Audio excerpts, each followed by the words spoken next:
우리 주님의 은혜가 또 예배에 참석하신 여러분들께 임하시기를 진심으로 바랍니다. 그리고 또 어떤 것이 참 회복인가 그 의미를 또 매주 배우고 또 묵상하면서 또 그런 삶의 길로 나가는 시간이 되기를 정말 소망합니다. 하나님께서 주시는 회복의 길로 가기 위해서는요, 하나님 앞에서 나 자신의 그 연약함을 먼저 고백을 해야 됩니다. 그리고 그 고백과 함께 하나님이 주시는 소망을 우리가 가져야 합니다. 근데 고백과 소망을 가졌다고 우리에게 금방 평안이 오거나 또 어떤 일들이 또 잘 이루어지거나 평탄하지만은 않습니다. 그럼에도 불구하고 우리는 오직 하나님만 신뢰하겠다라는, 다른 무엇보다도 오직 주님만 의지하겠다라는 그 최상의 선택, 그리고 그 최상의 선택 속에서 어떤 일들을 통해 하나님의 영광을 나타내야 될 것인가 하는 어떤 신중한 검토, 그리고 그 검토 속에서 나타나는 자발적인 행동을 우리는 지난 5주 동안 살펴보았습니다. 이제 리커버리의 6번째 단어 2에 해당하는 evaluated, 즉 평가하다를 살펴보면서 하나님의 위로가 또 우리의 삶 속에 임하기를 진심으로 소망합니다. 이 평가라는 것은요, 어떤 사람이나 사물의 가치나 수준을 기준에 따라서 일정하게 매기는 것, 일정한 기준에 의해서 매기는 것, 이것이 평가입니다. 근데 이 평가에는요, 반드시 엄격함 또는 철저함이 따라야 합니다. 왜냐하면 우리가 실수하는 것 중에 하나가 다른 사람의 말과 생각이나 행동에 대해서는 굉장히 엄격하고 철저하면서 자신에게만큼만은요, 뭐 그럴 수도 있지, 뭐 한 번쯤이야 괜찮지 않아? 라는 어떤 그런 유연함 또 관대함, 그러면서 자기의 합리화에 빠지기 쉽다라는 거죠. 여러분들 죄가 뭔지 아십니까? 죄는요, 자신에게 관대하여 나타난 결과가 죄입니다. 다른 사람들에게는 엄격한 기준에 판단을 하면서 자기에게만큼만은 어제 내가 이만큼 했으니까 오늘은, 이런 그 유연함, 관대함 속에서 나태함에 빠지다가 결국에는 죄의 결과에 되죠. 그래서 우리는 한 번쯤 또는 이 정도면 괜찮아 라는 그 생각에서 우리는 벗어나야 됩니다. 이거를 잘 보여준 말씀이 오늘 본문입니다. 이 본문은요, 17절부터 24절까지 바울 사도가 강조한 이방인들의 삶, 그리고 그리스도인들의 새로운 삶을 권면한 다음에 이제는 옛사람을 벗어버리고 그리스도 안에서 새 사람을 입으라라는 교훈의 말씀입니다.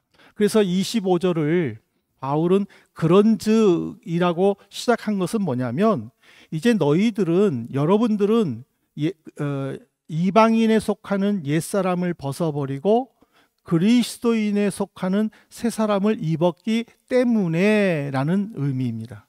그러기 때문에 이제 여러분들은 이런 삶을 살아야 합니다 하고 32절까지 이야기를 하는데, 25절부터 26절은 새 사람을 사는 어떤 실천적인 교훈들, 그리고 27절은 왜 부정적인 것들을 버려야 하는지를 설명을 했고, 또 28절은 7계명을 통해서 이웃사랑, 그리스도인으로서 변화를 받은 그리스도인으로서 나타내야 할 이웃사랑을 강조를 했고, 그 다음에 29절부터 30절은 이제는 행동만이 아니라 새 사람을 입은 그리스도인의 언어 생활에 대해서도 설명을 했고, 그리고 이제 31절부터 32절에서는 언어 생활을 권면하면서 이제는 버려야 할, 따르지 말아야 할 금지 품목을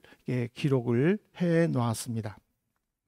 오늘 이 내용을 보면서 우리가 하나님 앞에서 나 자신을 철저하게 평가하기 위해서 필요한 것이 먼저 살펴봐야 되는데, 에베소서 4장 25절에서 바울은 구원받은 그리스도인들에게 이렇게 말을 합니다. 그런즉 거짓을 버리고 각각 그 이웃과 더불어 참된 것을 말하라. 이는 우리가 서로 지체가 됨이라. 이 옛사람은 바울은 말하기를 거짓말하는 자다라고 이야기를 합니다. 이 거짓말하는 것은요, 부정과 속임수뿐만 아니라 궤변까지도 포함되어 있습니다. 근데 새 사람은 뭐라고 되어 있느냐? 진실을 말한다라고 얘기했습니다. 참된 것을 말한다. 그러니까 거짓은 온갖 궤변을 가지고 자기의 말을 합리화시키면서 다른 사람들을 구속시키려고 하고 다른 사람들에게 상처를 주죠.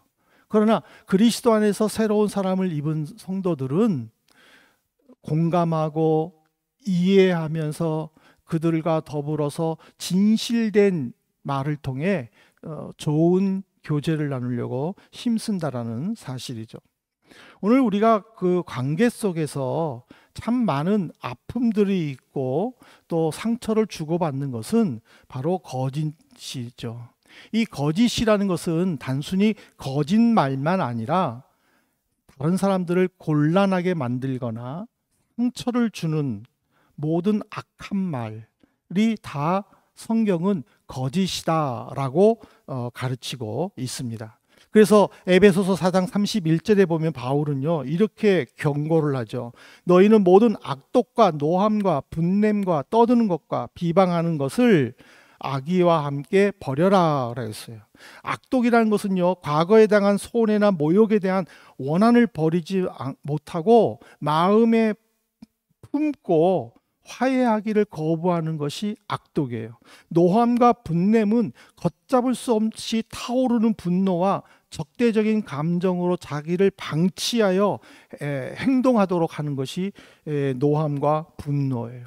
떠드는 것이라는 것은 뭐냐면 그 걷잡없이 타오르는 그 분노를 절제하지 못하고 소리를 지르는 것이 바로 떠드는 것이에요. 회방하는 것이라는 것은 뭐냐면 상대방을 비방하거나 모욕적인 말을 하는 것을 회방하는 것이다라고 헬라어에서는 정의를 내리고 있어요. 이런 것들은 뭐냐면 하나님께서 우리에게 주시는 평안, 그리고 하나님께서 우리에게 주시는 그 위로를 누리지 못하도록 만든다라는 것이죠. 그래서 우리는 이 믿음 공동체 안에서 내가 과연 어떤 말들을 하면은 좋을지를 우리는 한번 고민해 봐야 합니다. 서로 말을 통해서, 관계를 통해서 우리가 공동체를 쌓아 올리는데 이 속에서 우리에게 서로가 서로에게 상처가 되는, 가시가 되지 않도록 하기 위해서 우리가 어떻게 해야 되는가를 우리는 한번 하나님 앞에서 고민해 봐야 된다는 거죠. 근데 본문을 통해서 우리에게 요구하는 것이 뭐냐면 말의 분별력을 키워라라고 이야기를 합니다. 이 분별력이라는 것은요, 옳고 그름을 평가하는 것이 분별력입니다. 바울 사도는 하나님께서 주시는 그 회복의 길로 가기 위해서는요, 에베소서 4장 29절에서 이렇게 권면합니다. 무릇 더러운 말은 너희 입 밖에도 내지 말고 오직 덕을 세우는데 소용되는 대로 선한 말을 하여 듣는 자들에게 은혜를 끼치게 하라. 더러운 말이라는 것은요, 좋지 않는 말만 아니라 험담, 중상모략, 비방, 이렇게 다른 사람들을 피해주고 그리고 그 말로 인하여 자신의 인성까지 파괴시키는 말이 더러운 말이라는 거죠. 그래서 바울은 그리스도인들은 이런 말들을 피하고 선한 말, 즉 도덕적으로 건강하고 옳은 말을 잘 선별하여 사용하다라고 되어 있어요. 우리나라 속담에도 보면은 이런 말이 있습니다. 아 다르고 다르다라는 말이 있습니다. 이 말이 뭐냐면 같은 말이라도 표현에 따라서 듣는 사람이 받아들이는 기분이 다르다라는 의미예요. 어제는 이 말로 인해 가지고 기분이 좋았다고 해서 오늘도 이 말로 인해서 기분이 좋아야 하는 것은 아닙니다. 어제는 이 말로 인해 막 웃었는데 오늘은 그 말로 인하여 약간 마음에 부담감이 있다면은 그거는 뭐냐면 듣는 사람의 감정의 변화가 있다라는 것을 가르쳐 주는 거예요. 이 때문에 이 더러운 말의 정의가 여기서 나타나는데, 더러운 말이라는 것은 뭐냐면 듣는 사람의 감정을 헤아리지 못하고 자기가 생각하는 대로 말을 함으로 인하여 상처 주는 것, 그것이 더러운 말이래. 야, 너 어저께 내가 이 말로 웃었는데 너 왜 오늘은 반응을 안 해? 왜 리액션이 그래? 그렇게 해서는 안 된다라는 거죠. 왜냐하면 어제와 오늘의 듣는 사람의 상태가, 감정이 변화가 될 수도 있었다라는 거죠. 어제는 약간 기분이 업됐는데 오늘은 약간 다운될 수도 있다라는 거죠. 근데 그걸로 살펴보지 못하고 그냥 야, 어저께 이 말로 해서 웃었지, 좋아했지, 그럼 오늘도 이 말로 해서 웃겨야지. 그것은 뭐냐면 상대방의 감정을 캐치하지 못했다라는 거죠. 그래서 바울 사도는 믿음의 공동체 안에서 말하는 사람이 주어가 아니라 듣는 사람이 주어가 되어서 그 사람의 감정을 생각하면서 말을 잘 분별 있게 하는 것이 서로에게 힘이 되고 또 위로가 된다라는 것을 가르쳐 줍니다. 그래서 왜 이렇게 해야 되느냐, 그 이유를 에베소서 4장 30절에서 이렇게 말합니다. 하나님의 성령을 근심하게 하지 말라. 그 안에서 너희가 구원의 날까지 인치심을 받았느니라. 근데 우리나라 성경에는 생략되어 있지만은 헬라어 원문 성경에는요 30절을 그리고로 시작이 되어 있어요. 그리고 하나님의 성령을 근심하지 말게 하라. 더러운 말은 듣는 사람의 마음에 상처를 주는 것뿐만 아니라 그 말을 함으로 인하여 하나님의 성령도 근심한다, 시험에 들었다라고 지금 바울은 이야기하는 거예요. 이 말이 무슨 말이냐면 하나님께서는 구원받은 성도들을 보호하시기 위해 성령을 통하여 역사하십니다.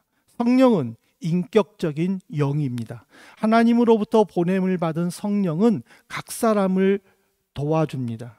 근데 그리스도의 보혈로 구원받은 내가 듣는 사람의 감정을 생각하지 않고 말을 했었을 때에 이 말로 인하여 듣는 사람이 상처가 되었다면, 이 말로 인하여 듣는 사람이 부담이 되었다면 그 말을 한 사람 속에 있는 성령도 그 말로 인하여 아픔을 가졌다라는 것을 가르쳐 주는 거예요. 왜냐하면 성령은 그리스도가 이 땅에 오실 때까지 각 사람을 지켜주시는 거예요. 그 사람이 시험에 들지 않도록, 그 사람이 힘을 가질 수 있도록, 그 사람이 능력을 가지고 행할 수 있도록, 그 사람이 지혜롭게 행할 수 있도록 늘 지켜주시고 또 도와주는데, 구원받은 성도가 하나님의 성전인 자신의 몸을 제대로 가꾸지 않고 제대로 보호하지 않고 자기 생각과 자기 감정대로 말을 쏟아냄으로 인하여 상대방에게 아픔을 줬을 때에 바로 그 말을 통해 성령도 아파할 수밖에 없다라는 것을 우리에게 가르쳐 줍니다.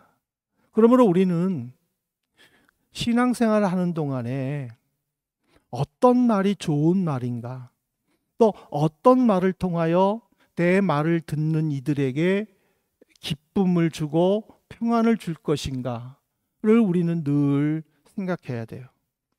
무엇보다 우리나라 그 속담에도 있잖아요. 친할수록 예의를 갖추어라. 이 말은 뭐냐면 친할수록 말을 함부로 하지 말라라는 의미예요. 왜냐하면 이 말로 인하여 사람들의 관계가 많이 어려워지고 깨지기 때문에 이 그리스도인들의 이 말은 매우 중요하다라는 거죠. 근데 그 말이 결국에는 우리를 회복의 길로 가게 해주신다라는 거예요. 그렇기 때문에 우리는 신중하게, 그리고 말을 해야 할 때에 어떤 말들을 할 것인가를 우리는 고민해야 될 것입니다. 이런 철저한 자아평가를 통해서 우리가 이제 두 번째로 해야 할 일이, 이 본문에 보면은요, 예수님처럼 살아야 된다라고 바울은 가르쳐 주고 있습니다. 사도의 에베소서 4장 32절 보십시오. 서로 친절하게 하며 불쌍히 여기며 서로 용서하기를 하나님이 그리스도 안에서 너희를 용서하심과 같이 하라. 친절하게 하라, 불쌍히 여겨라, 용서하라. 이건 하나님의 속성이에요. 예수님은 친절과 사람을 불쌍히 여기는 마음, 그래서 용서할 수밖에 없는 성품을 가지신 분이에요. 예수님의 보혈로 새 사람을 입은 우리 그리스도인들도 주변 사람들에게 친절을 베풀어야 하고 불쌍히 여기는 마음을 가져야 되는 것은 바로 예수님처럼 살기 위함이라는 거예요. 하나님께서 그리스도 안에서 너희를 용서함 같이라는 말은 뭐냐면 예수님을 본받아 그렇게 하라라는 거예요. 하나님은 우리를 용서하시기 위해 하나뿐인 독생자 예수 그리스도를 십자가에 못 박도록 내버려 두셨어요. 예수님은 아버지이신 하나님의 뜻을 깨닫고 그 계획을 온전히 순종하여 십자가에 못 박아 죽으셨어요. 그러면 너희들은 그리스도처럼 해야 된다라는 바울의 가르침 속에는 그런 모습이 우리에게 나타나야 된다라는 의미예요. 이거를 잘 설명해 준 사람이 사도 요한이에요. 사도 요한은 요한복음 3장 16절에 보면은 하나님이 세상을 이처럼 사랑하사 독생자를 주셨으니 이는 누구든지 저를 믿는 자마다 멸망치 않고 영생을 얻게 할 것이다 라고 가르쳤어요. 하나님은 예수님을 포기하셨고 예수님은 하나님의 뜻에 순종하여 십자가에 죽으셨고 누구든지 그를 믿는 자마다 영생을 얻는다고 했어요. 그런데 그 사도 요한이 요한일서 3장 16절에서는 이렇게 말합니다. 그가 우리를 위하여 목숨을 버리셨으니 우리가 이로써 사랑을 알고 우리도 형제들을 위하여 목숨을 버리는 것이 마땅하니라. 같은 사도 요한, 같은 3장 16절, 요한복음 3장 16절은 하나님이 우리를 위해 죽으셨고 우리가 예수님을 믿으면 영생을 얻는다라고 얘기를 했어요. 그러나 요한일서 3장 16절에서는 그 사랑을 우리가 알았으니 우리도 예수님처럼 형제를 위해 죽어야 마땅하다라고 얘기를 했어요. 오늘 이 말은요, 우리가 그리스도처럼 살아야 된다라는 거예요. 예수님처럼 산다라는 것은 하나님이 보내주신 삶의 현장에서 내가 어떻게 희생하며 살 것인가, 나를 낮추는 것도 희생이죠. 내 의견을 강력하게 어필하지 않는 것도 나를 죽이는 것이죠. 무엇이든지 양보하는 것도 나를 죽이는 것이죠. 나를 죽이는 삶이 어떤 삶인가, 그래서 그런 삶을 통해 그리스도의 뜻을 이루는 것이 어떤 모습인가를 우리가 깨달을 때에, 우리가 올바로 판단하고 행동할 때에 그 속에서 주님께서 주시는 위로가 나타난다라는 것을 이 말씀에서 가르쳐주고 있습니다. 이제 말씀을 맺겠습니다. 사랑하는 성도 여러분, 우리는 위로가 필요합니다. 우리는 회복이 필요하고요. 우리는 어떤 삶 속에서도 견딜 수 있는 용기가 필요한 사람들입니다. 그만큼 우리는 연약하다라는 거죠. 우리는 부족하다라는 거죠. 그러나 그런 것들을 우리가 채우기 위해서는 여섯 번째로 우리에게 필요한 결단은 나 자신에 대한 철저한 평가라는 거죠. 다른 사람들을 엄격하게 판단하고 평가하는 그 잣대를 나에게도 기준이 돼야 된다라는 사실이죠. 그러기 위해서는요, 자기애를 버려야 되는 거예요. 야, 나 정도만 해봐. 예. 물론 좋죠. 정신 건강에 정말 좋죠. 그러나 결국 그럼으로 인하여 죄의 자리에 들어가기보다는 오히려 그만큼 했음에도 불구하고 부족함을 인정하고 여전히 하나님의 채워주심을 바라볼 때에 나는 하나님께서 주시는 위로 속의 평안을 맛볼 수 있다라는 사실입니다. 미국에서 이런 일이 있답니다. 어떤 사람이 약사에게 가서 내가 지금 대장염으로 고생하는데 약을 주십시오라고 이야기를 했답니다. 근데 그 약사가 아이고 당신은 이렇게 누구와 싸우셨군요, 충돌하셨군요 라고 말을 했답니다. 왜 그러냐 했더니 대장염이 영어로는 클라이티스라 합니다. 대장염이. 근데 충돌하다라는 말은 클라이드랍니다. 클라이티스, 클라이드. 잘못 들으면은요 오해할 수 있다라는 거예요. 나는 아파서 대장염에 좋은 약을 달라고 했는데 약사는 그 발음을 잘못 이해하고 누구와 싸웠다라고 지금 들었다라는 거예요. 이게 무슨 말이냐면 무엇을 먹느냐. 우리가 지금 대장암이 아주 그냥 한국에서는 굉장히 지금 공포의 암이 아닙니까? 젊은이들까지도 지금 걸리는. 예. 근데 무엇을 먹느냐가 중요한 게 아니라 나를 갉아먹고 있는 것이 무엇이냐를 우리는 한번 생각해 봐야 돼요. 다른 사람들과 충돌하고 또 충돌하면서도 털어버리지 못하고 마음에 쌓아두지는 않는가? 내 마음에 쌓아둘 때에 그 스트레스로 인하여 각종 질병들의 원인이 되는데도 불구하고 그것을 털어버리지 못한다면 결국에 우리는 심각한 자리에 들어갈 수밖에 없다라는 거죠. 오늘 우리는 하나님께서 주시는 회복의 길로 들어가기 위해서는요, 내 육체적으로 정신적으로 해치는 것들이 무엇인가를 우리는 곰곰이 살펴봐야 됩니다. 거기에 나 자신의 행동에 대해서, 말이나 생각에 대해서 엄격하고 그리고 또 철저하게 판단하면서 힘들고 어려울수록 주님께로 나아가는, 주님이 주시는 위로를 받겠다라는 그런 결단이 있을 때에 우리에게 진정한 평안과 회복이 있을 줄로 믿습니다. 그래서 우리가 이 한 주간 동안에 어느 곳에 있든지 정말 주님이 주시는 평안을 한번 맛보시고 또 체험해 보시기를 바랍니다. 우리가 유학생의 삶, 또 이민자의 삶, 참 많은 어려움들이 있고 불안함도 있죠. 때로는 언어로 인하여 또 두렵기도 할 때도 있을 것입니다. 그러나 주님을 위한 마음가짐, 정말 내가 주님만 바라보겠다라는, 주님만 신뢰하겠다라는 그런 믿음의 결단 속에서 여러분들이 이 한 주간 건강하게 또 평안하시면서 또 잘 살고 또 하나님의 영광을 나타내는 우리 성도님들 되시기를 진심으로 소망하겠습니다.